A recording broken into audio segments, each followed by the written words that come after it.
नमस्कार, स्वागत आहे तुमचं आपल्या चॅनलवर। आज आपण बोलणार आहोत कर्क राशीबद्दल। एप्रिल महिन्याचा हा पहिला आठवडा तुमच्या आयुष्यात कोणते मोठे बदल घेऊन येणार आहे? नशिबाची साथ मिळणार का? आणि कोणत्या चुका टाळायच्या? हे सर्व आपण या व्हिडिओमध्ये सविस्तर पाहणार आहोत। व्हिडिओ शेवटपर्यंत नक्की पहा। कर्क राशीचा स्वामी चंद्र आहे। या सुरुवातीला तुमची कल्पनाशक्ती खूप सक्रिय असेल, मनात नवीन विचार येतील। पण लक्षात ठेवा, चंद्राच्या स्थितीमुळे तुमचे मन थोडे चंचल राहू शकते। त्यामुळे कोणत्याही मोठा निर्णय घेताना घाई करू नका।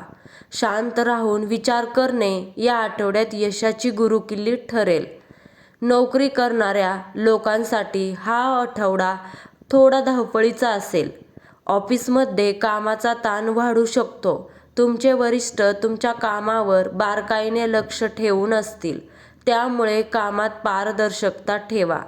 जे लोक व्यवसायात आहेत त्यांना भागीदारीत फायदा होण्याची शक्यता आहे। मात्र नवीन गुंतवणुकीसाठी आठवड्याचा शेवटचा काळ अधिक चांगला आहे। पैशांच्या बाबतीत हा आठवडा संमिश्र आहे। जुन्या गुंतवणुकीतून अचानक धनलाभ होऊ शकतो, मात्र घरगुती कारणांमुळे किंवा वाहनांच्या दुरुस्तीमुळे खर्च वाढण्याची शक्यता आहे। खर्चावर नियंत्रण ठेवा आणि शक्य असल्यास या आठवड्यात कोणालाही मोठी रक्कम उसने देऊ नका।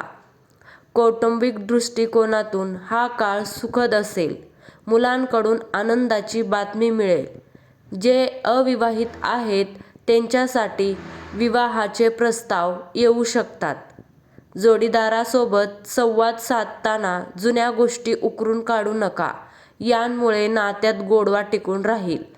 आरोग्याकडे दुर्लक्ष करू नका, विशेषतः डोळ्यांचे विकार किंवा पोटाच्या समस्या जाणवू शकतात। बाहेरचे अन्न टाळा आणि भरपूर पाणी प्या। ध्यान करणे तुमच्यासाठी मानसिक शांततेसाठी उत्तम ठरेल। या आठवड्याचा प्रभाव अधिक शुभ करण्यासाठी दर सोमवारी महादेवाला अभिषेक करा।